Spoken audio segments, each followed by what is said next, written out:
is Mom going out? I'm the sitter since Leah is the one to go out. Our roles are different. My niece is shivering despite wearing a down jacket, although we have both an AC and a heating system in the room. I glanced up. The circuit breaker was off. I'm unique. 40 years old. I have no children. I live with my husband and currently work part-time as a supermarket clerk. I have a younger sister named Anya, who is 36. She's married with kids, and since we both live close to each other, and our parent home is also nearby, we see each other fairly often. That's our relationship. Recently, I've noticed my sister treating her elder and younger children differently. There probably is a reason I can think of. Anya is divorced and has remarried. The elder child is from her ex-husband, and the younger one is from her current husband. The ex-husband had a terrible drinking problem and apparently gambled a lot. And at the time of the divorce, my sister ended up taking custody of the elder child, Natalie.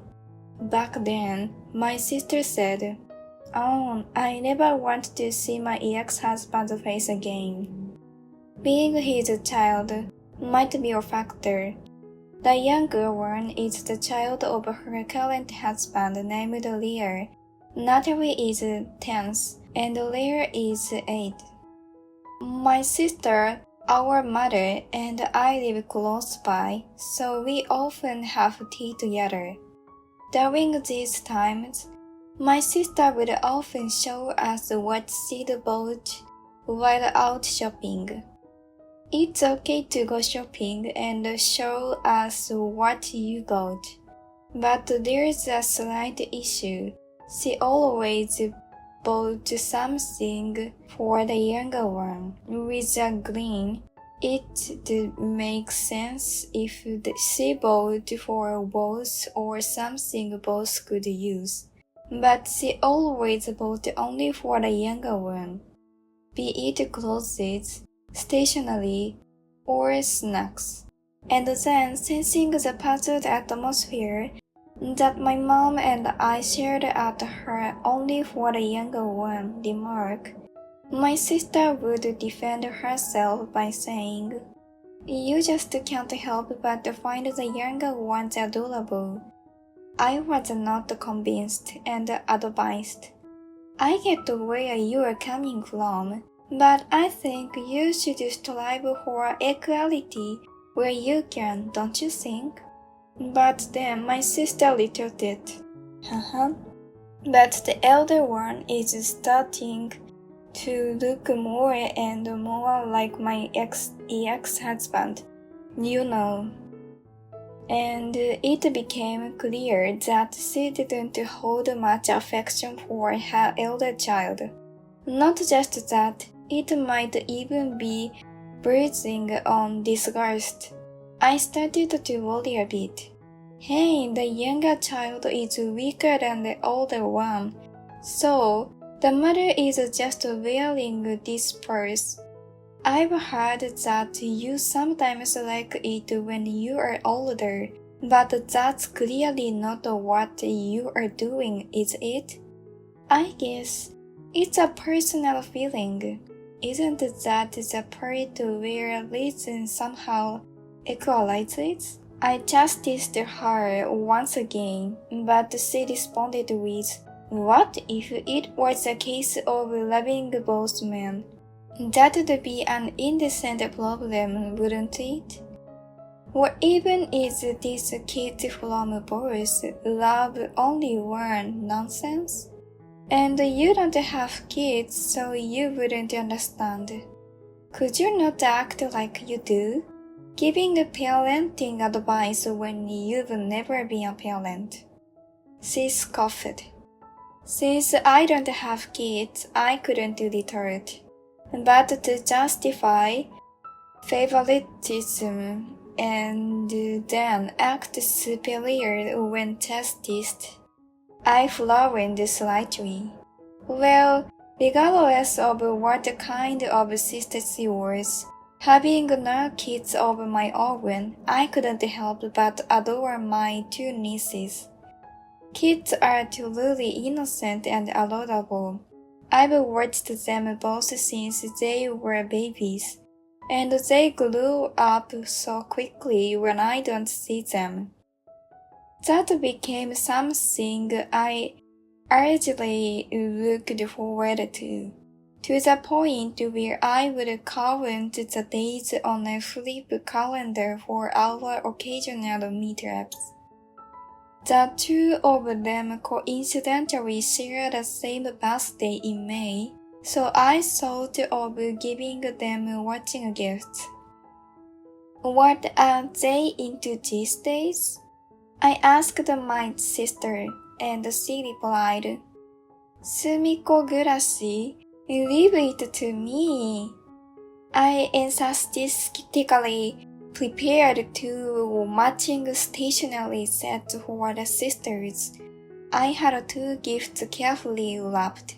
"They are presents from your auntie."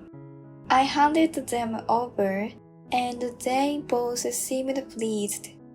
"I like lizards," said the older one, and the younger one says, "I'd prefer a cat." I thought it was nice that they had different favorites. But at the point I bought the gifts, I didn't know who liked what. So I had matched them with two of a Sumiko Gurashi design, featuring a delightful ensemble. However, about 20 days later, I happened to see something when I visited my sister's house. Both of the notebooks I bought for the two were labeled with the younger one's name in my sister's handwriting. Hey, didn't I hand them out separately to the two of them? How did this happen? I ended up confronting my sister in front of my nieces, and she says, "Well, the older one said she didn't want it, right?" With a tremble in her voice, clearly intimidated, the older one says, An older child called, "What about the mechanical pencils?" I pressed further, then I decided to give it to my youngest child's best friend, right? It's always better to match with your friend than with your sister. My sister said flatly. I felt like my head was about to explode with anger. To me, both of my nieces are equally dear. I gave gifts to each of them. This frustration lingered. One cold winter's day, I came across Horizon's pork buns at a local product fair in the station mall. Hot pork buns, the kind that in the Midwest, they say, we don't call it a meat bun, it's a pork bun. And if it's a pork bun, it's 551. Bigger than the ones in a regular supermarket, and moreover, steaming hot and tender right from the steamer. Seeing that, I was pumped. I bought it in a hurry, envisioning my two nieces marching away. And with that, I stormed into the apartment where my sister lives. I wanted to surprise my two nieces.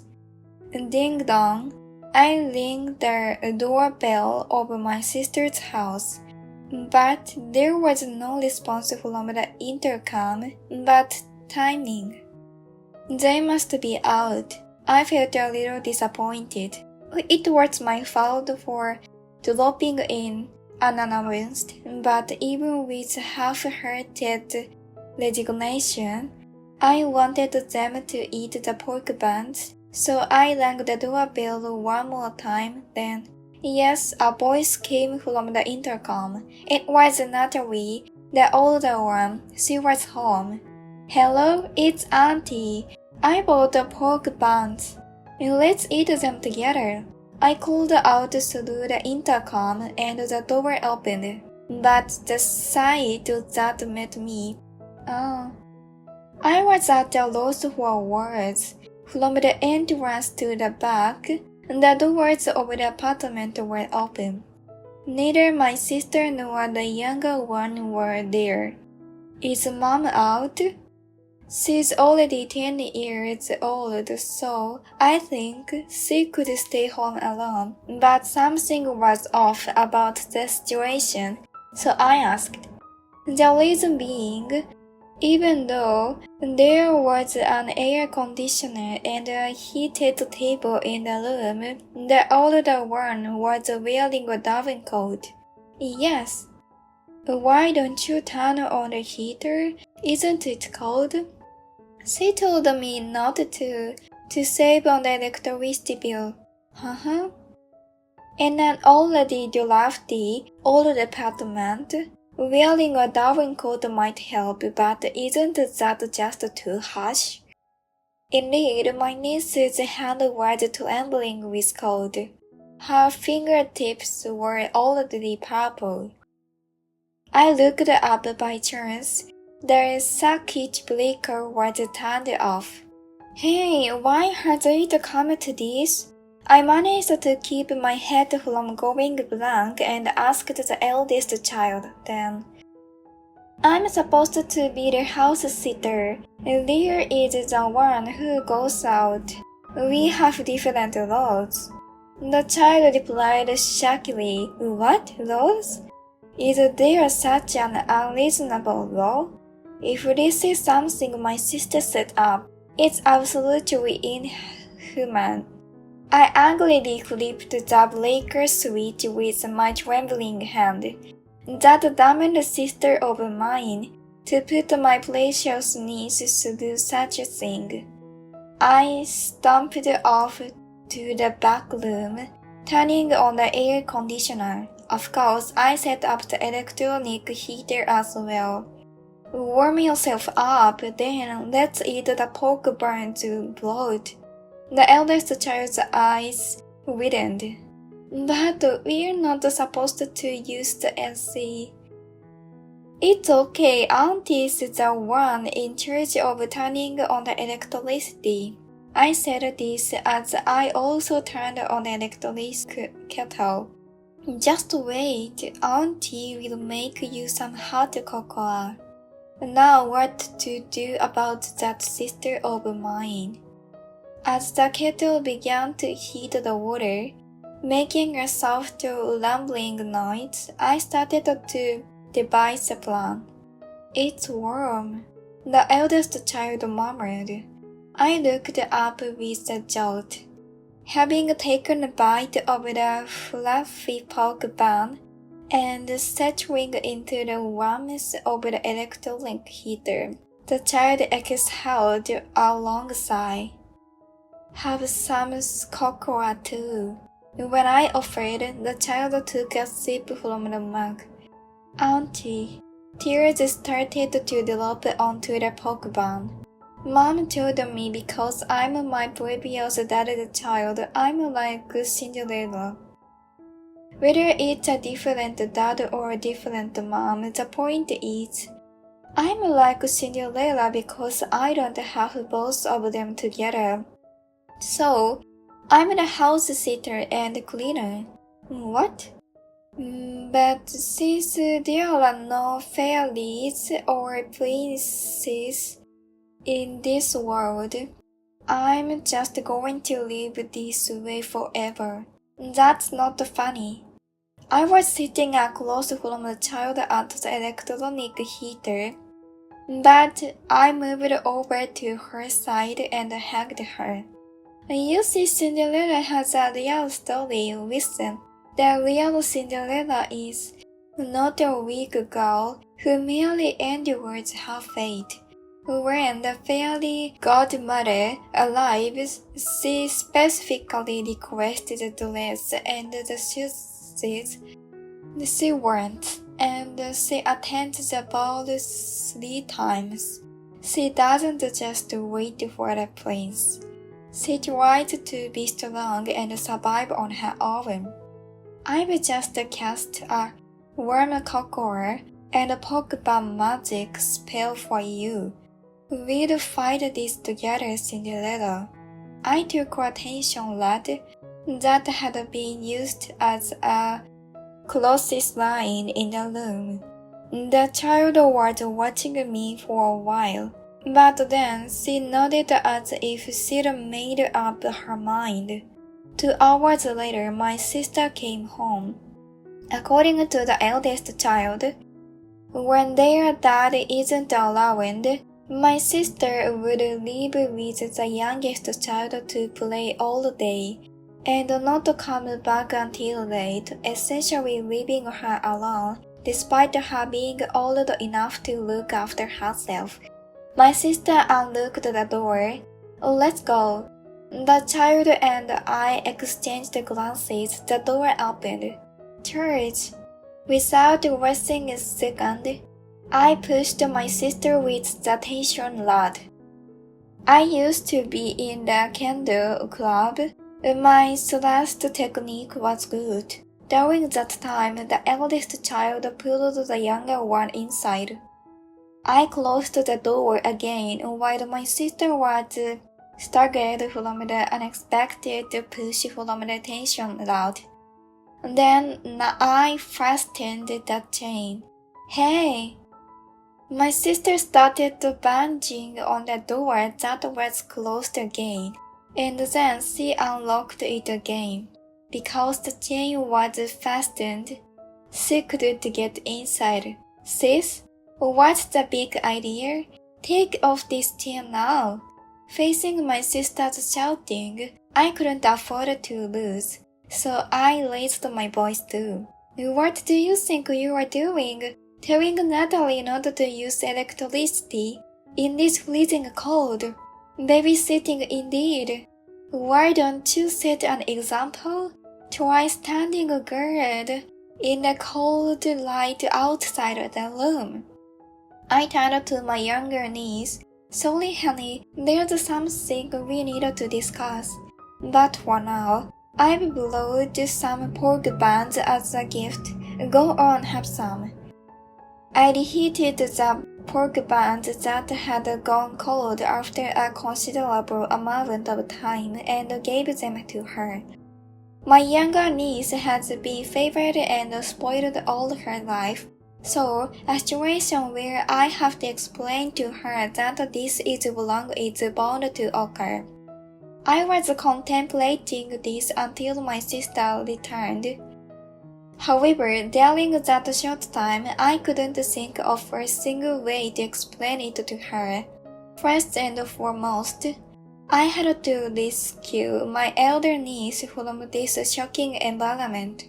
There were matters of priority after all, and that's why I can't leave my younger niece in the cold.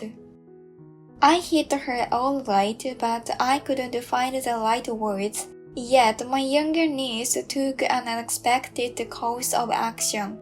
"Sis, are you okay? Aren't you cold?" My younger niece ran towards her elder sister. "Yeah, I'm okay, thanks." My niece is handled together.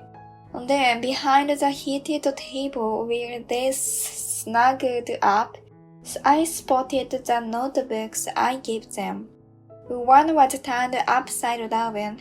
The other still had the younger one's name written on it in my sister's handwriting. I flipped the upside-down notebook over. The younger one's name that my sister had written was crossed out, and in its place was the name of the elder one, Aita written in the younger one's handwriting. There, I called out to my younger niece.